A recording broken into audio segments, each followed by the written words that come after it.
Woo! Even though we're few in numbers, what matters is the presence of God in this place. Amen to that? Amen. We really had a good time today. So, we actually have a new series tonight, guys. Are you guys excited for that? Our new series for tonight is called Obedience. Can you say obedience? Obedience. And as many of you guys know, as you guys are learning with your journey of God, obedience and submission to God is hard, right? But we're learning to the consequences of disobedience and rebellion and resistance to God is much more harder. So I think we have to choose our heart, right? It's either the heart of being obedient or the harder of being disobedient. And so our core verse for tonight is actually in Philippians chapter 2, verse 13, NLT version. Thank you, Regina. Can we give it up to our new media team right here? Thank you, Regina. All right, I actually want you guys to read this word with me as a declaration of our faith to the Lord. So Philippians chapter 2, verse 13. Let's say it together. For God is working in you, giving you the desire and the power to do what pleases Him. We believe that the obedience that God wants from each and every one of us this season is an obedience that requires an adjustment for us. Adjustment from us. Can you say adjustment? Adjustment. It's one thing for God to support, but it's another thing that we get to participate and we get to really include God with our obedience. Amen. And tonight we're actually going to talk about purity with Sister Kate. So I'm going to call on Sister Kate right here at this very moment.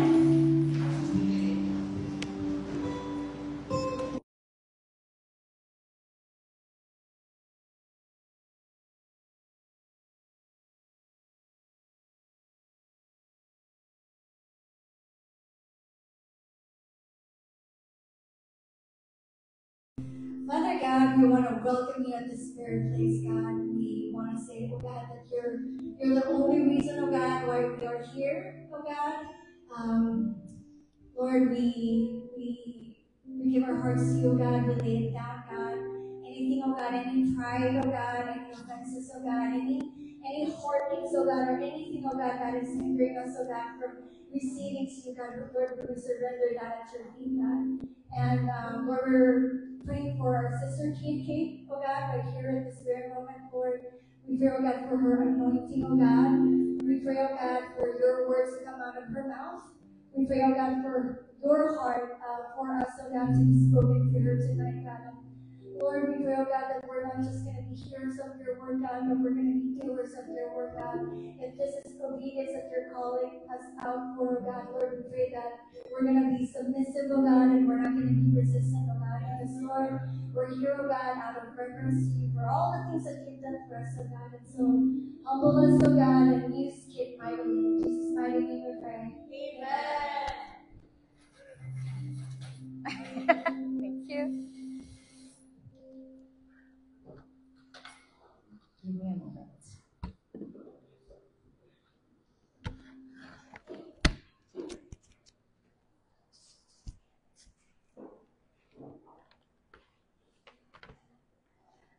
Where's the sound?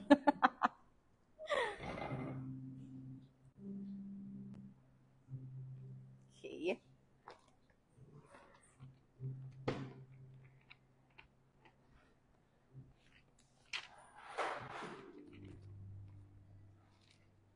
There you go. Okay. Good evening, everyone. Wow. I think it's been a month since I was here in Embrace. But yeah, let's dive into it. So, like what Sister Chriselle has said, we are in a new series called Obedience. And I think all of us here knows what obedience means, right? or to obey means that we are complying or that we are following the order or the command of someone, right? And that in this case, that someone is God. But in this series, we don't just want to tell us, obey God, right? We don't just want to advise us to simply obey. We don't just want to tell us to obey just because it is written in this book, right? But we desire for us to really obey in response to our love for God, right? Who in here loves God? If everyone here says that they love God, everyone in this room should be obeying God too, right? So, um, we obey God not just because it is written in this book, but we obey God because it is out of our own free will and because we desire to please God because we love Him, right? And now with this series, it's gonna be a 3-week long series, and we're gonna talk about different things like the purity in our motives, how we are in unity in our serving, and how we are walking the talk in response to our love for God. But before we get started, let's pray. Uh, whew. God, Lord, we just want to thank you, God, for your presence, God. Before we even started the work, God, you are already, God, moving in this place, God, touching people's heart, God, and doing something, God. You are already in this place, God. And God, we just want to pray, God, that as we continue, Lord, with the word and with the message, God, that we would just be open, God, to receive, Lord, whatever you want us to receive, God. Even if it hurts, God, that we would receive it, Lord. And God, would you just help us refine, God, our hearts, Lord? Whatever is impure, God, whatever does not belong in our hearts, God, would you help for it to be removed, God? After this message, God, would you help us to reflect, Lord, how we can please you, God, in response to our heart, God, being pure, Lord. So, God, have your way tonight, Lord. Use me as your vessel to speak to your people, God, and even to me tonight, Lord.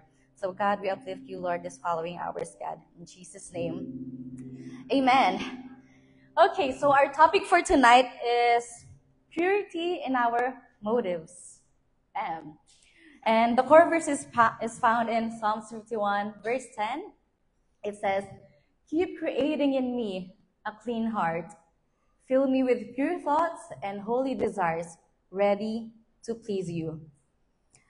I don't know if you guys can relate, but when I was a kid and my parents would ask me to do something, I would obey, not exactly because I wanted to obey them or because I wanted to please them, but simply because I had fear that if I did not obey my parents, I would get spanked or get an earful of how stubborn and ungrateful I am. And honestly, I think it's the same with us in our walk with God, that sometimes we respond, sometimes we obey because we know that's what's right thing to do. But it's not exactly in our hearts to do so. And do you guys agree that it is one thing for God to command us to obey Him, but it's another thing for us to desire to obey God because we love Him and we want to please Him, right? Because oftentimes in our obedience, it's not always, when it comes to us, when it comes to our obedience, it's not just always fully about God. It's not always just to please Him. Sometimes the flesh, it kicks in, right? And it gets contaminated with other things. Our heart gets contaminated with other desires, with other motives, and with other thoughts. We battle and we struggle here and there, right? And I think one of the struggles that we face in having a pure motive in our worship to God is that first point is transactional obedience. We treat obedience like it's a transaction between us and God, right? Our obedience is conditional. We only do it because we want something in return. And I want us to reflect about this. When we obey, do we truly desire God and just God alone? Or do we obey because we want what He can give? Right? I want us to reflect that I want us to reflect that when we do things for God, when we obey, do we do it out of a pure heart? Or do we do it because we want something in return? Like, okay, God, I'll obey you. I'll do what you want. But can you give me what I want to?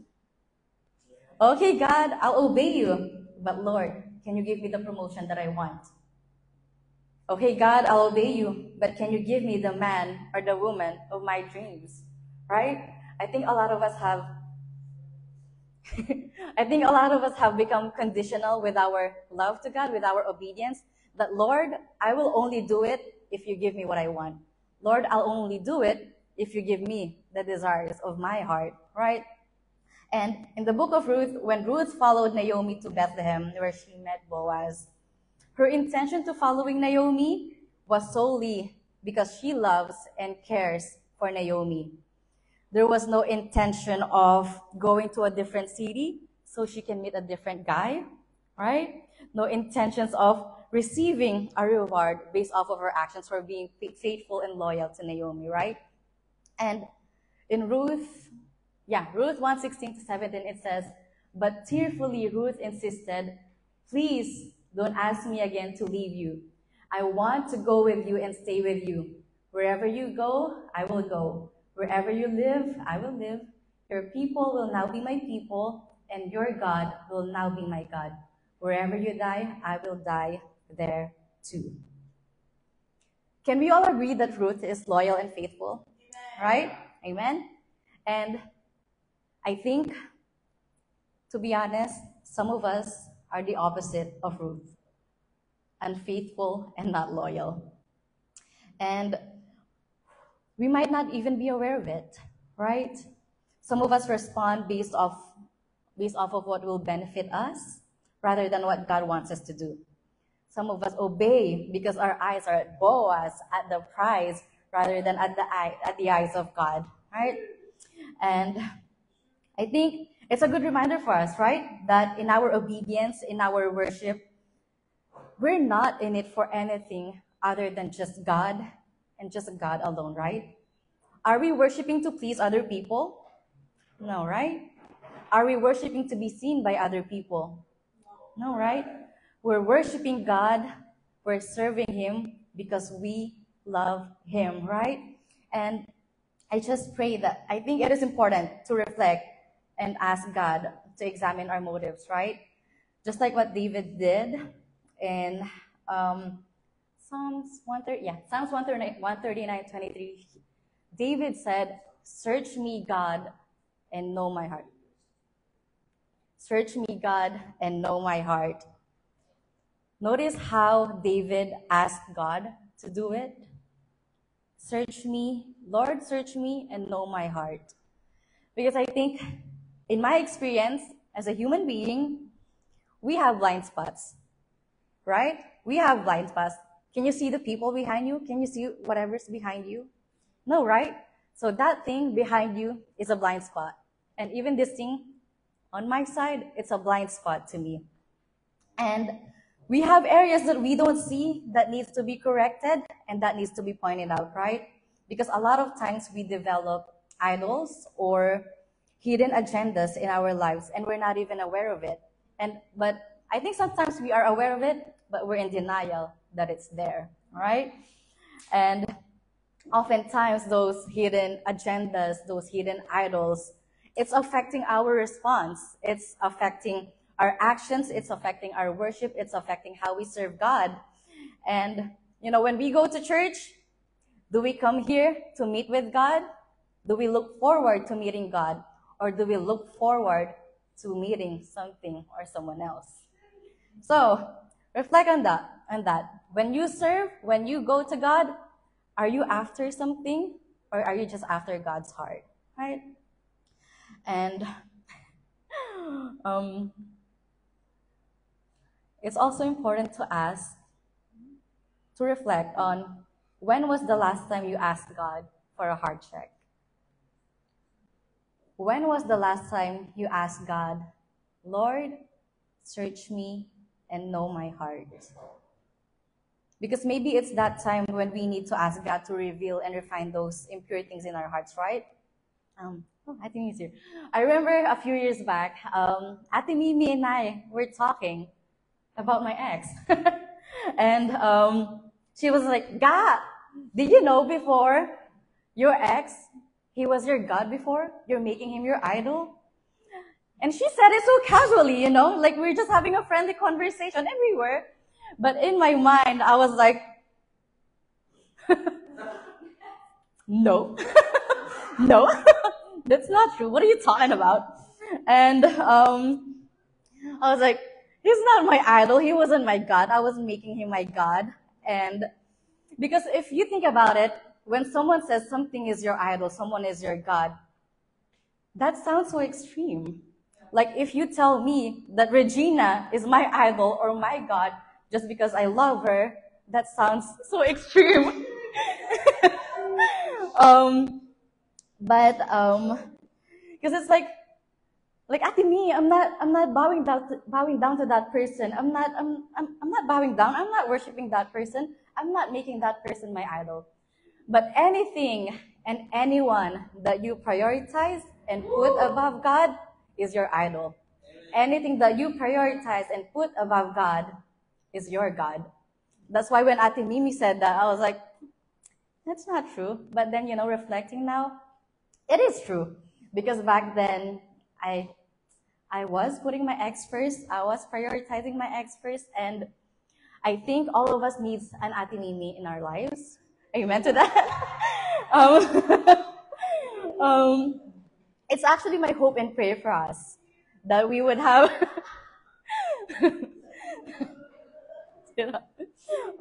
it's my hope and prayer for us that we would have someone like Ate Mimi who would point out something in us that, when a friend points out, it's my prayer for us that when a friend points out something that doesn't sound too good or doesn't sound too nice to us, that we would be grateful for that person rather than hating that person. Because back then, with Ate Mimi, I was like, bro, what? And I wasn't really appreciative of Ate Mimi back then when she pointed that out.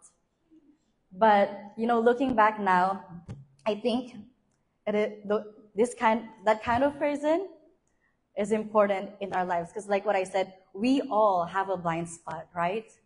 We all have areas that we don't see. But God is surrounding us with people who can see that blind spot, who can openly rebuke us and lovingly rebuke us about that blind spot. So my prayer for us is that whenever someone would say that someone is your idol, you're making this thing or this someone your idol, you're making this your God, your obedience is transactional. When someone points out something in us that isn't good, I pray that we wouldn't get triggered and put a wall with that person. I pray that we would just take time to sit with God and ask God, Lord, search my heart and know my heart, and be open what God will reveal to you. Whether you really have whatever that person is saying, be open to God, to what God will reveal to you, and be open to be purified and refined by God. So, transactional obedience, right? I want us to reflect, would I still follow God and obey God even if there's no earthly rewards? Right? Would I still follow and obey God if He took me out from the work that I love? Would I still follow God and love God and worship God if He takes out the most precious people in my life? Would I still love and follow God even when I lose everything? Right? Would I still follow God and obey God even if there's no earthly rewards? Because the solution to this transactional obedience and conditional love is if you're satisfied with God and just God and just God and just God alone, right? And that's a slide. The solution to transactional obedience and conditional love is if you're satisfied with God and just God and just God alone. In Psalm 16 verse 2, it says, "You are my Lord. Apart from you, I have no good thing." You are my Lord, and apart from you, God, I have no good thing. Can you really say that? Not just in words, but also in our heart, right? that apart from God, I have no good thing. Because I believe that if your heart acknowledges that apart from Him, you have no good thing, that no amount of money, no amount of comfort, no amount of success, and no amount of love from any person in this world can ever replace God in the throne of your heart, right? No amount of anything in this world can replace the throne of God in your heart if you truly know it in your heart that apart from God, you have no good thing, right? So, maybe think for yourself. Can something or someone replace that place of God in your heart? Because of, if yes, you're making that thing or that someone your God. If yes, you're making that thing or someone your idol, right? So again, point 1 is transactional obedience. And moving on to point 2, pleasing people over pleasing God. We struggle into having purity in our motives because we want to please people rather than to please God. We try to impress people. We seek approval and validation from other people rather than from God. And I find this quite dangerous, right? Because if we are serving or, being a Christian to be seen by others rather than to be seen by God, do you know what happens when we do that, when we seek validation and recognition from other people rather than from God? Instead, what happens is that instead of worship, what happens is a performance. Instead of being driven by our love for God, we are driven by the compliments and recognition of other people. Instead of being processed and transformed from the inside, we just act good and holy on the outside, but on the inside, we're just rotting and dying internally, right? So, Galatians 1:10, it says, am I now trying to win the approval of human beings or of God? Or am I trying to please people? Because if I were still trying to please people, I would not be a servant of Christ. Right? I hope we can give time to reflect on our motives. Why are we doing what we're doing? Why are we serving? Why are we going to church? Why are we praying? Right? Are we a servant of this world, trying to please people? Or are we a servant of God, obeying Him, worshiping Him, and trying to please Him? And if you're not sure if you're pleasing people or if you're pleasing God, I have some questions for us. Do I serve to be seen and to be praised by others? Or do I serve to glorify God? Do I seek God even without the compliments and recognition of others? Or do I only seek God when I get compliments and recognition from others? Do I still worship God even when no one else is watching? Or do I only worship God when I'm around other people? Right? Because I also had this experience before that I would seek validations from my leaders. This was back in PCCI. And, whenever I would preach, I would and get recognition for it. Someone also shared this in the serve team that, when we preach and we get a compliment or recognition for it, we say, praise God, all glory to God. But then on the inside, it feels good to get that kind of recognition. And, in media, I kind of oversee the media. So whenever I would do like a media post and that thing is posted, I would go back to that post and check the likes and the comments and shares just to see if the people like what I created, rather than that post being, Lord, do whatever you want to do with this post. Be blessed with this post. It was like all about how I can get that glory, how I can get that recognition, how I can get that compliment. And this was not a one-time struggle for me, to be honest. I still struggle with this here and there. That's why I believe and encourage that for all of us, we need a heart check, not a mouth check or not an action check. Because with our mouths, we can say, praise God for the Lord. And our actions could seem so good and holy and pleasing to God, but really, how is our heart inside, right? So heart check, heart check, heart check. Because we could be saying things, we could be doing things, but our hearts is not aligned with the things that we're saying and doing. And in my experience, when I was in my pleasing people era, when I was still pleasing people, I can tell you that my life back then was very exhausting. Very, very exhausting. Because the fruits that I was producing were all fake and forced. The worship and transformation that I was doing, that I was having, it was fake and forced. And all these pleasing actions actually results to spiritual burnout, because when obedience is driven by pleasing people rather than our love for God, it becomes exhausting and lifeless, right? You get burned out, you get tired, you lose your passion, you lose your fire when you don't get what you want, right? And I think it can be quite embarrassing and shameful to admit that. To, even with myself, admitting that to myself, I was kind of like embarrassed and hesitant and resistant to say that I was a people pleaser rather than pleasing God. But I think it takes admitting it to yourself so you can bring it to God. Because if you're not even admitting it to yourself, then how can you bring it to God and allow Him to work that through you, right? So if you're seeing it in yourself that you're pleasing other people rather than pleasing God, admit that to yourself, bring it to God, and allow Him to work that in you, right? So Psalms 51:6, TPT version, it says, I know that you delight to set your truth deep in my spirit. So come into the hidden places of my heart and teach me wisdom. Come into the hidden places of my heart and teach me wisdom.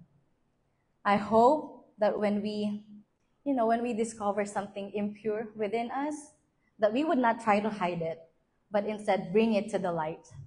Admit it and bring it to the light, right? Don't allow it, don't don't tolerate that impure thing.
it's written here, right? And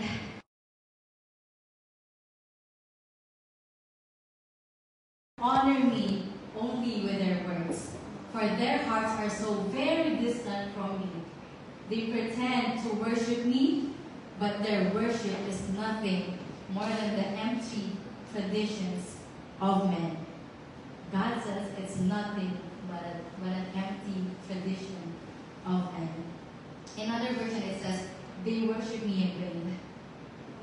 Can you imagine God saying that you worship in vain? That your worship is useless and fruitless. Right? Because outward obedience means nothing when the heart is distant from God. There's another verse that says, He might not even know you despite of how much you obey Him. Matthew 7:22, verse 22 to 23.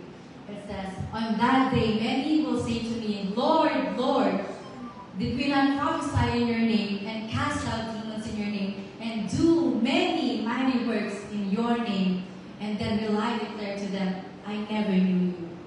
Depart from me, you workers of lawlessness. Right? Outward obedience does not equal relationship to God. Right? Outward obedience does not equal relationship with God. And if we can be honest, the things that the person said here, they're impressive. They prophesied in God's name, they casted out demons, and they did so many mighty works. Right? That's pretty impressive. And I think even for us, it is possible to do that. We can serve, we can lead, we can encourage someone, we can prophesy, we can pray for someone, we can evangelize, and we can do so many, many mighty works. But God can still say, I don't know you. I never knew you. Right? Because you never had a relationship with Him. Outward obedience is different from having a relationship with God. If our hearts is disconnected from God, it's useless before God's eyes. Because more than anything, more than burnt offering, God cares about love, right?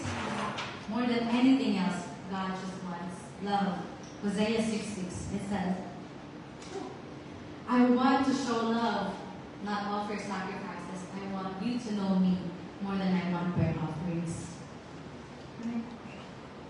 And I guess if you're struggling with obligation, without affection, doing things without heart, this is God's instructions in Revelations. He said, yet I hold this against you. You have forsaken the love you had at first. Consider how far you have fallen. Repent and do the things you did at first. Repent and do the things you did at first. If you find yourself obeying God without love, repent and do the things you did at first. Right? Look back and remember what kept you going at the beginning.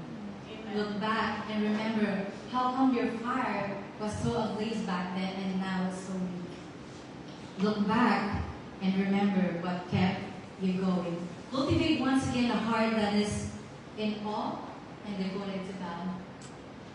Rather than obligation, can you see it with awe and devotion to God? Right? Mark 12:38 says, love the Lord your God with all your heart and with all your soul and with all your mind and with all your strength. Because when obedience comes from a place of awe and devotion from God to God, a lot of things change.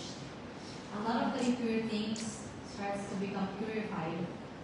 From burden to joy, from I have to I get to, from duty and responsibility to delight, and from obligation to devotion to God, right? A lot of things start to change when you look back and remember how come your fire was so ablaze back then. So, that is the last point, obligation without affection.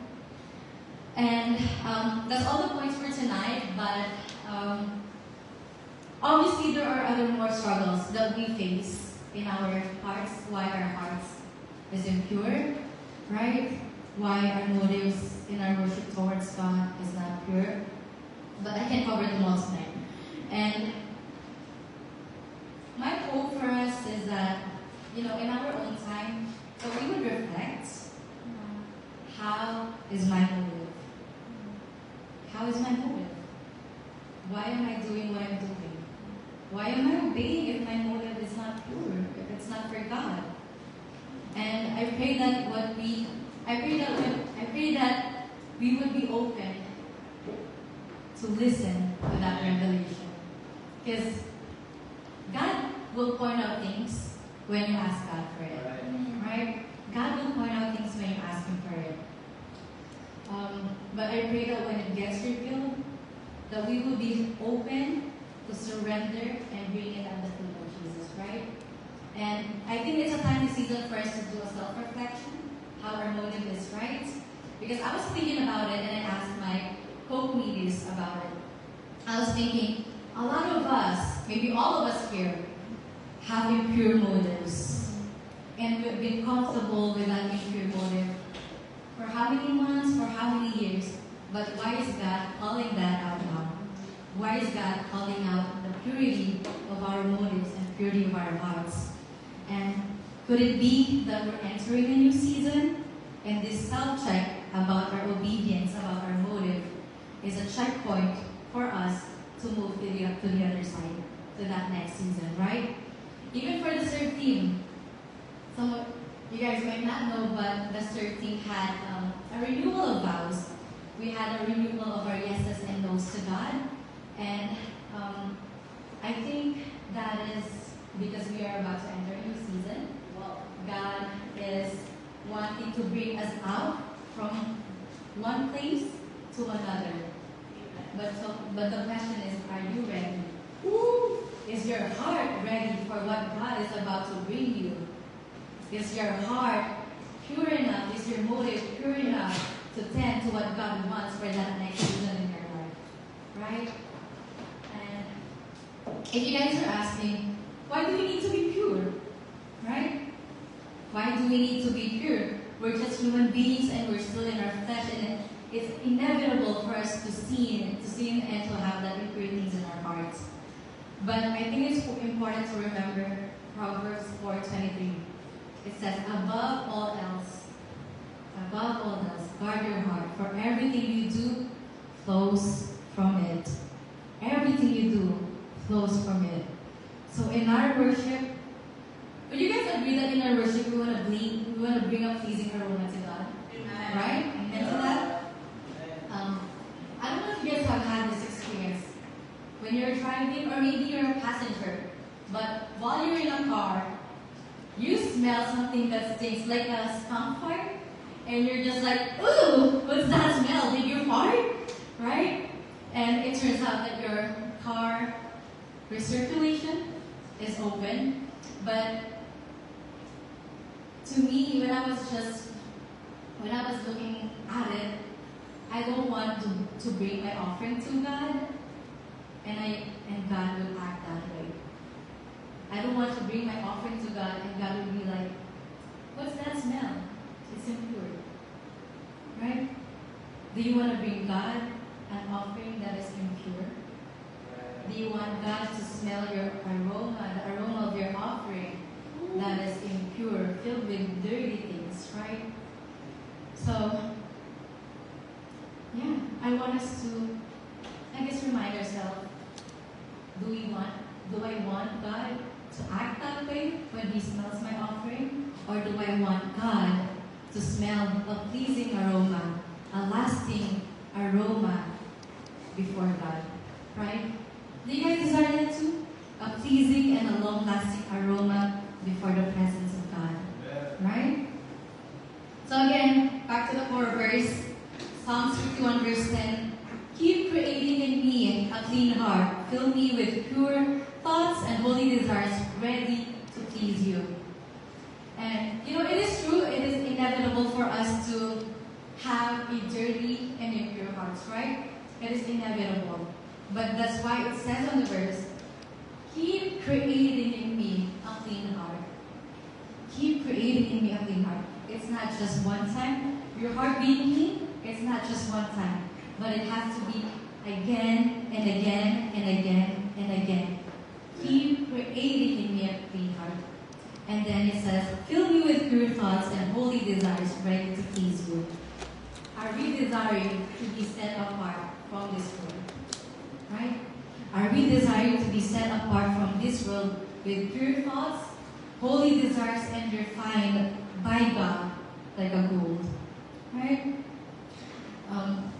I shared this in my preaching before. It was sang earlier, the song Refiner, and in my preaching before I shared that I don't like singing this song. I love the song, but I don't like singing it. Because the song, the lyrics are so powerful, and that to me, it's so costly. And I think to me back then, that costly thing, it was too much to ask God to do to me.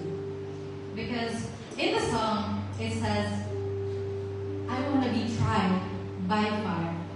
Have you experienced being in fire? It hurts, you can burn, right? It stings. And it says, Lord, take whatever you desire.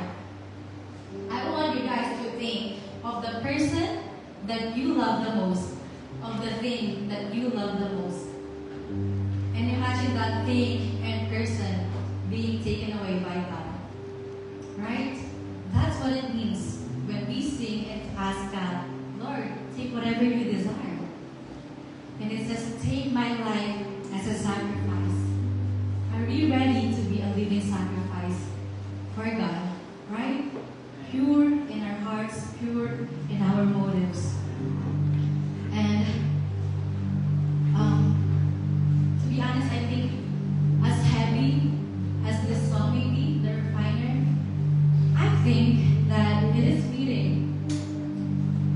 It is fitting in order for us to have that purity in our motives. It says, clean my hands and purify my heart. Clean my hands and purify my heart. It's asking God to cleanse our obedience, our outward actions, our actions with our hands, right? But also our inside, whatever is in our hearts and whatever we are desiring. And in order for us to be purified, will you guys agree that something has to be taken? Something has to be removed. Something that doesn't belong in that gold needs to be removed, right? Needs to be burned away.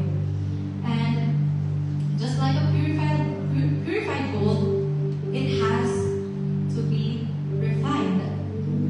It has to go through fire, right? And whatever we do, our motive will be tested. The purity of our heart will be tested.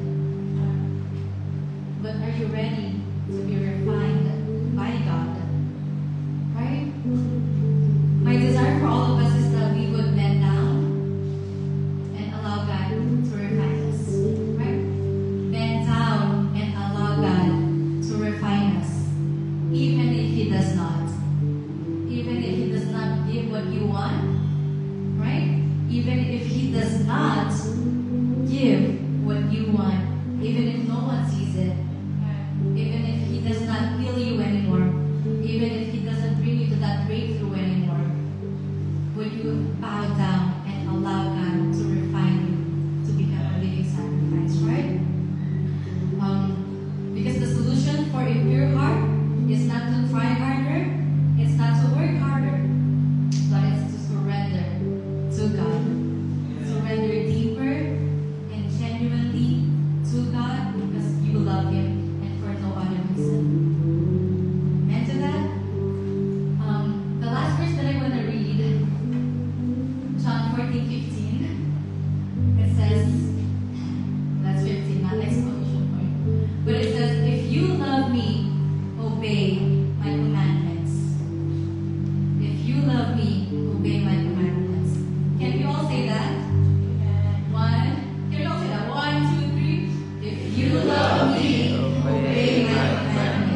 obedience. I'm kind of reminded that, when my father was kind of giving me instruction before, hey, wash the dishes. And here I am, I'm kind of giving action. Oh, later. Yeah, you have that, right? We have that. And we have that with the Lord too. Like, later, Lord. And then sometimes, when our parents ask us, you're not even gonna obey if they're not gonna give you what you want, right? Dad, I don't want to. Buy me first this one, okay? Buy me first, okay? So that's kind of the motive right there that God is reminding us, because we have that. Every day it's like we have that. Every day it's like you're asking the Lord for this, and then, oh, I don't want to obey. I'm not gonna obey. Or it kind of like you delay your obedience because you wanted first what you want. Right. Amen? Amen. Hala. Okay. And I just want to remind everyone, sometimes in our obedience, transactional, we should be ashamed. We should be ashamed because instead of, God is a merciful and a gracious God, but sometimes when you keep going with your tantrums, okay, sometimes what we do is we're just giving God an attitude, and we should be ashamed of that. Instead of putting down your pride and your ego, coming back into the Lord and saying, Lord, I'm sorry for today, that this is my attitude of obeying you. And we are not sensitive sometimes that you are hurting God about it. Very transactional in our obedience. Philippians 2:13, for God is working in you, giving the desire and the power to what pleases Him. Do you want to please Him every day in your obedience? Every day is an obedient check. Every day is a test of our obedience. Right? And I pray that we are not just going to be wanting, the blessing, but first is the blessing. Amen. Check on your blind spot. Okay? Let's check on our blind spot. The solution is being satisfied. Are you satisfied of just Jesus alone? Are you satisfied of just, even though you don't have anything that you want, even though you don't have the someone that's caring for you, because that has been your priority in your obedience to the Lord, it becomes He's not your priority anymore, but to those people, that's your first priority then. That's why she was actually mentioning a while ago that I reminded her about her ex-boyfriend, because when the time that she wasn't actually, we are not close yet, I observed her.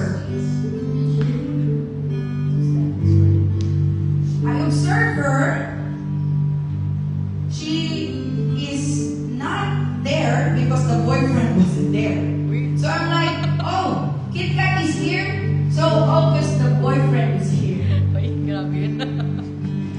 Sorry, God. You're not gonna come to serve. You're not gonna come to actually do something for the Lord. And you wanted to obey God because where is someone? Where is someone? Check our motives. This is actually like it's just a reminder. It's like a simple kind of test, and then we got correct already from the past examination, and God is actually putting back into your test right now. God, my dear, I'm reminding you of this. Check. Pleasing people rather than God, pleasing God. You're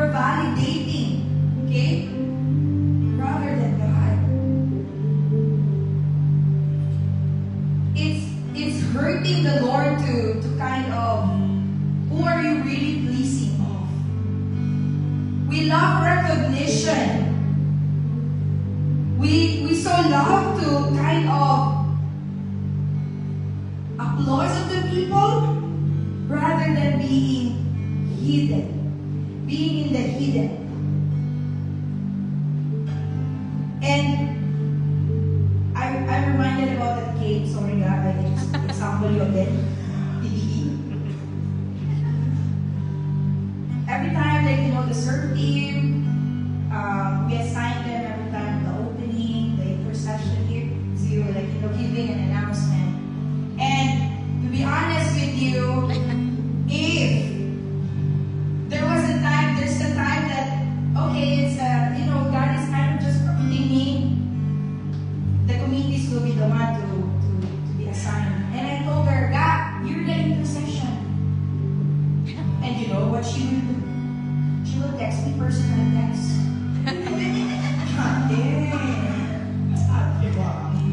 Can you please do it for me for now? Sorry, talaga. Because you know, I have like something people here. Hold the Bible. Sorry.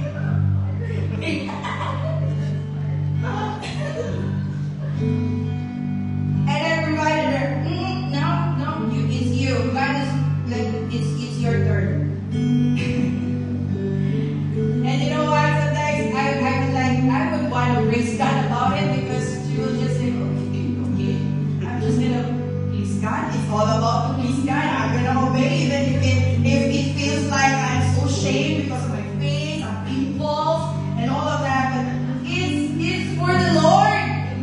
Okay? It's for the Lord. And thank the Lord for that. Amen. Yeah. Next time again. Okay. I pray that we would be, you know, in our obedience. It's not about like, you know, to please someone, but it's actually our motive is clear. Lord, it's for you. Okay? And the obligation without affection. And God has just reminded me about Mary and Martha. Okay? That Mary is just the one that's sino ang nasabi ni Jesus? Mary, right? Si Martha is the one that's being so busy around. Okay? But Mary, okay, was the one that's being in the feet of Jesus and just want to be with affection, you know, the affection and the moment